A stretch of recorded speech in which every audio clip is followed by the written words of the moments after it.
It's June 5, Ukraine Media Center Ukrinform continues its operation. My name is Svetlana Cheprika, and now we will be talking about the current plans of export of our agricultural products and new rules for trade in agricultural products with the European Union. Joining us in the studio is Denis Marchuk, Deputy Chairman of the Ukrainian Agrarian Council.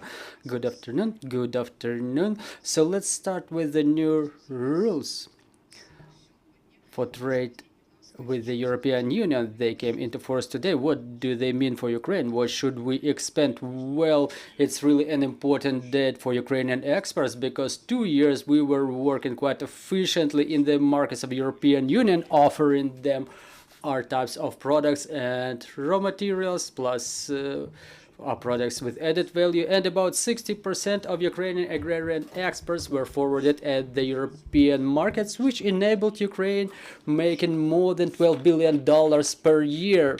The latest negotiations were quite difficult. We were all feeling it because a lot of protests of European agricultural manufacturers against the policies of European Union. During those protests, we were hearing from our neighbors, the Polish, that Ukrainian exports should be banned at all. So it was a difficult negotiation, but honestly, the result of the negotiations is pretty good because it opens a window of opportunities for Ukraine to continue exporting our agricultural products with restrictions on 6 types of products, such as corn, honey, poultry, barley, cereals, and due to those demands of the European farmers, there were certain criteria identified, and if the export potential in these types of products exceeds the indicators of the first half of the year 21, 22, and 23, the emergency procedure will be enforced. How it will be used, nobody knows, because it's the first time in the history of European Union that these emergency stops were implemented. Also, there is an option for any single member of European Union who may deem that if there is an exceed, if Ukrainian products prevail in certain type of exports, they may stop this type of exports from Ukraine. For example, we already have restriction imposed on sugar because this year we've already used all of the quota for the trade years 23-24. So now our sugar manufacturers are developing new markets in Africa and Asia. And this time we've expanded the sowing areas of sugar beets significantly up to 250,000 hectares this year. This is why we hope that in general the exports coming from Ukraine within this year will yield even better financial results, well, more than $12 billion, and it will additionally stimulate our agrarians to invest, to develop, to sow, to harvest, invest in processing, but at the same time getting prepared to the fact that then in year 25 we will be back to the matter of imposition of new quotas, and in this context we should pay more attention to development of new markets. Well, can we count that this year there will be no protests by, say, Polish farmers? Are they going to be satisfied with the newly implemented procedures? Well, it's difficult to say because yesterday there were already news that there is a construction of the road through which Ukrainian grains will be going through Poland to the ports on the Baltic Sea. Well, that's a completely made up thing. I mean, it's probably some made up fake news that emerged in the eve of the new elections in Poland. Well, in fact, there is no reason to impede the exports of Ukrainian products because under the conditions of development of the potential through the Black Sea, all of the Ukrainian agricultural products, even the grain going to Europe, they're all moving through the big ports of Odessa, and the minimum that is transported through Poland in no way influences the price for the Polish themselves. Will the protest cease after this? Probably it will, but you know, this situation is quite turbulent from the political point of view. It gains more and more popularity in the Polish society because, I mean, the politicians would not respond if the Polish public would not react. But in autumn, there will be preparation to the elections, active political campaigns, and probably this issue will be back on agenda. Well, this year sowing area compared to the last year, how did it change? What is the total area sown today? Well, we've sown way less winter crops, 1 million less compared to the year 22. Well, if we compare to year 23, because first of all, the turnover funds were in deficit for the farmers, and secondly, it's low capacity of the farmers to be prepared in a timely manner in case of absence of turnover funds. But talking about the spring campaign, we're back to the same indicators, 12 million hectares sown with cereal and oil crops, which means that our internal demand will be completely covered, and even under the conditions of war,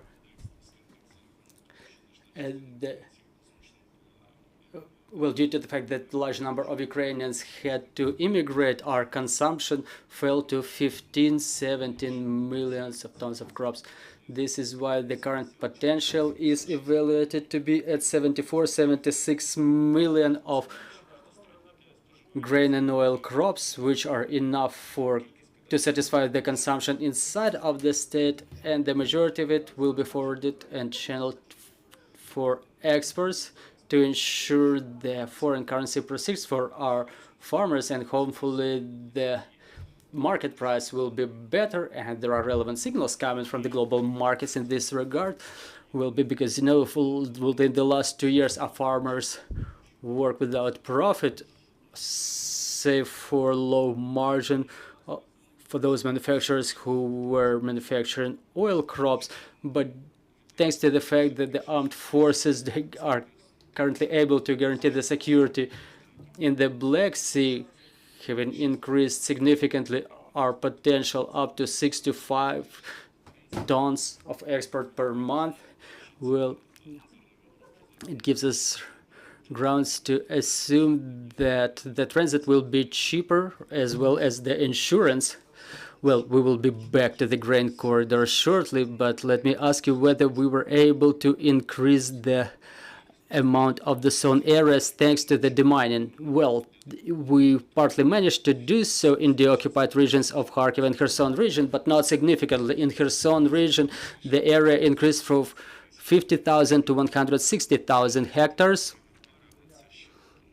Well, in terms of the West Bank, it's not enough, so there is still a lot of work to be done. In terms of demining, the work is underway, and we hope that the program that contemplates allocation of 3 billion hryvnia for humanitarian demining for the occupied territories will come into force shortly, and it will expedite the process of demining. The program contemplates 80% of compensation on part of the government, plus 20% to be paid by the farmers themselves. And there is another resolution in effect that contemplates reimbursement to those farmers who demine their own land at their own expense before the deoccupation, because some of the farmers started borrowing money. They were promised that such funds would be reimbursed, but that never happened. But now that this resolution is in force, hopefully people will get their money back, and thanks to this they will be able to increase the area of sown lands during the autumn sowing campaign. So talking about our exports, what is the geography of our exports, and which fraction accounts for the transportation through sea corridors? Well, talking about the export corridors, of course, it's the sea, the ports of Big Odessa, the Danube, railway, and motorways. So 85% of exports are accounted for the sea, 5% is through the Danube, and about 5% is railway and motorways. total potential in year 24 is very good. Within the last month, we were able to achieve not only parity, but even domination in the Black Sea. The number of vessels have grown, which means the growth of exports. In May, we were able to export 5.3 million tons through the sea. Basically, we're almost through the market in year 23-24. In July, the new year is coming, so the potential for the new year in terms of use of the ports is way bigger. Hopefully, the security will continue being a present issue. During the Peace Summit in Switzerland, the matter of food security, and Ukraine becomes such a guarantor of the food security on the global level, and hopefully our partners will respond to the request of our president to provide more weapons, so we're continue being able to ensure such security of the sea corridors. So talking about the geography, how much have we been able to export already during this period, and who are the key consumers of our farmers' products? Well, comparing to the last season, we were able to export 2 million tons more, and probably until this marketing year we will see the increase maybe up to 5 million tons more. By this day we've exported more than 47 million grain crops. Our traditional markets are Middle East, Asia, Africa, and Europe. We trade quite actively in grain with Germany, Netherlands, Spain, Turkey. This is why our markets remain traditional, but we keep fighting for those markets. It's an ongoing fight, because Russia does not only fight against Ukraine on a military level, but they try to beat us out of our potential markets where we are present. This is why we don't stop. We have to reinforce our export, and our diplomats should continue working to find new potential markets. The market of vegetables, fruits, and berries, how much did it contract due to the occupation of the southern regions of Ukraine, and how do we substitute those products? Well, after the occupation of south of Ukraine in 2022, that were specializing in vegetables, the east bank of Kherson region, Zaporizhia region, which is known for its fruit, we've taken into account this mistake, and in year 23, due to diversification, we were able to achieve pretty good indicators in terms of growth of vegetables in the center, in the western parts of Ukraine. Everywhere where there is good access to water, the farmers started growing vegetables quite actively. This is why this season there will be no problems, hopefully no problems, with the vegetables that are growing under open sky.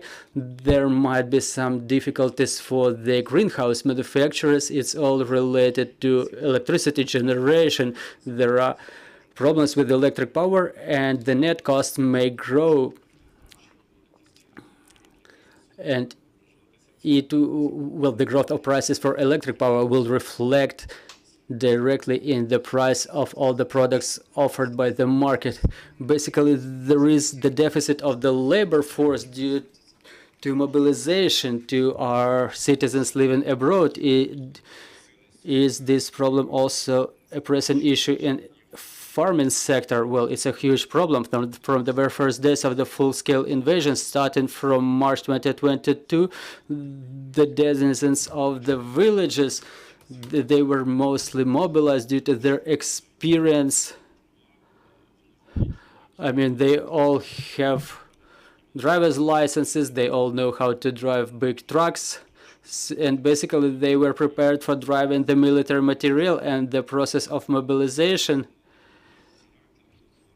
continues being quite intense, but in some villages, honestly, there are no men left, and for agrarian farming sector, it's recognized as critically important for the economy of Ukraine, and the representatives of farming enterprises should have an option of being booked, but this booking option, it will be the 5th reiteration of it this time, and the farmers have no people to cover their needs with those 50% of the booked categories.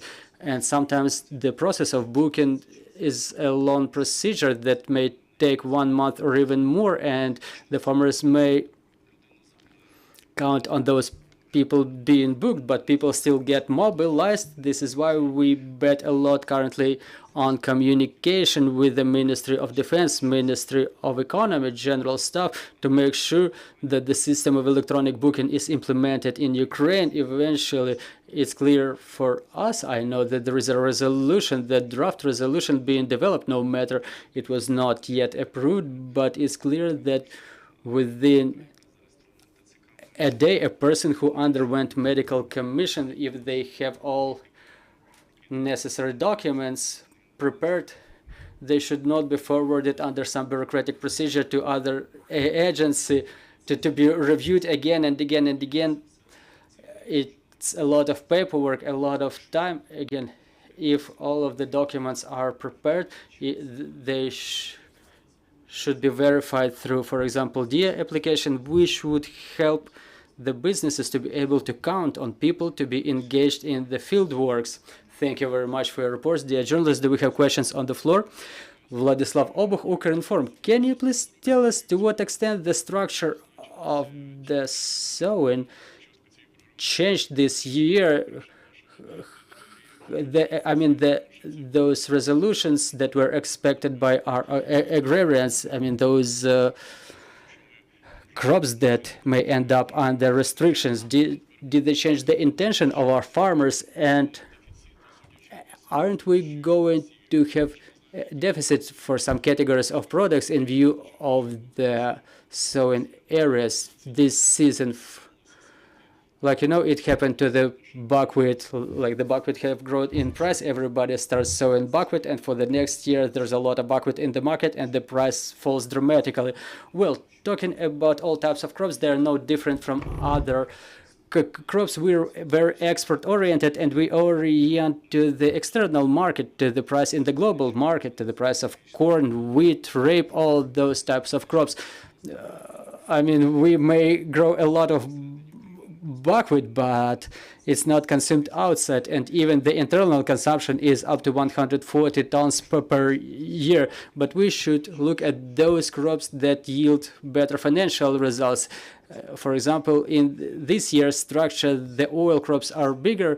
More than 7 million were sown during this sowing campaign, and about 6 million are grain and bean crops. So the structure is almost similar to the last year's structure, so I cannot say there will be deficit of anything. But talking about the buckwheat, I don't have any figures for this year, honestly, but I think that the fraction, honestly, due to what you've said, when it's in excess, the price is falling, as it happened this year. Well, some farmers may refuse to sow it, but let's see how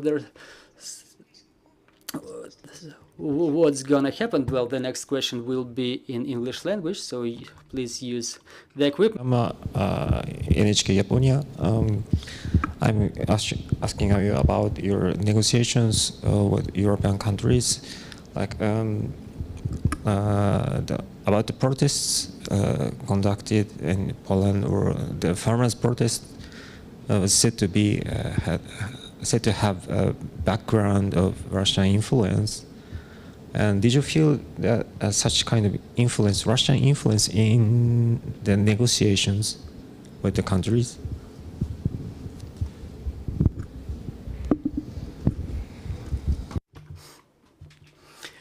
Well, basically, if we look back into this story with the protests, they were not happening not within the last half a year, but like a year, where the first protests happened in April last year, when the Polish farmers impeded the transit through Poland. And again, it was all resulting from untrue information about the conditions or circumstances that were circumstances of the trade of Ukrainian agricultural products. Again, even the Polish government officials were mentioning that those information fakes were coming from Russia, and even being in Brussels in April this year and meeting the government officials who work with the food security, they were stating that the information presence of Russia in Europe is excessive, and more than 23 billion euro was spent by Russian government organizations for those propaganda narratives spread by Russians in Europe. This is why, of course, I don't exclude any possibility that major fraction of the farmers, without sorting out the situation, that the prices have fallen due to global trends and not due to the fact that Ukraine exercises transit of export products through Poland. You know, that information was spreading from Poland and then to Hungary, but generally we see quite a healthy position of European Commission who support us on a government level. And this resolution that since today Ukraine can work without additional quotas is the best proof of this support. Thank you very much for this briefing. Yeah, and I would like to mention one more thing, if you allow. It's a matter related to quite an important area of our work, related to the occupied territories of Ukraine. Many of our people had to leave their households before the full-scale invasion. Many of those people were borrowing money from the Ukrainian banks, and now the banks keep calling them and telling them to repay their loans. And the people keep saying, like, come and enforce the material from those land plots that are currently temporarily occupied. So currently us, as a Ukrainian Agrarian Council, we support the draft law that would ensure that debt existing in farmers' enterprise should be frozen and suspended for the period of battle operations. I hope that the parliament would support it, because many people, they cannot restart their businesses, they cannot raise more funds to restart their businesses because they are in the registers of debtors. You know, the occupational authorities, they offer a lot of support, and if us as a state, if we cannot support our people in the occupied territories, that will result in very bad consequences for the people who would be desperate about the support by their state. Thank you. That's a very important topic indeed. Let me remind you, joining us was Denis Marchuk, Deputy Chairman of the Ukrainian Agrarian Council. Stay tuned and see you shortly. Дуже новинно.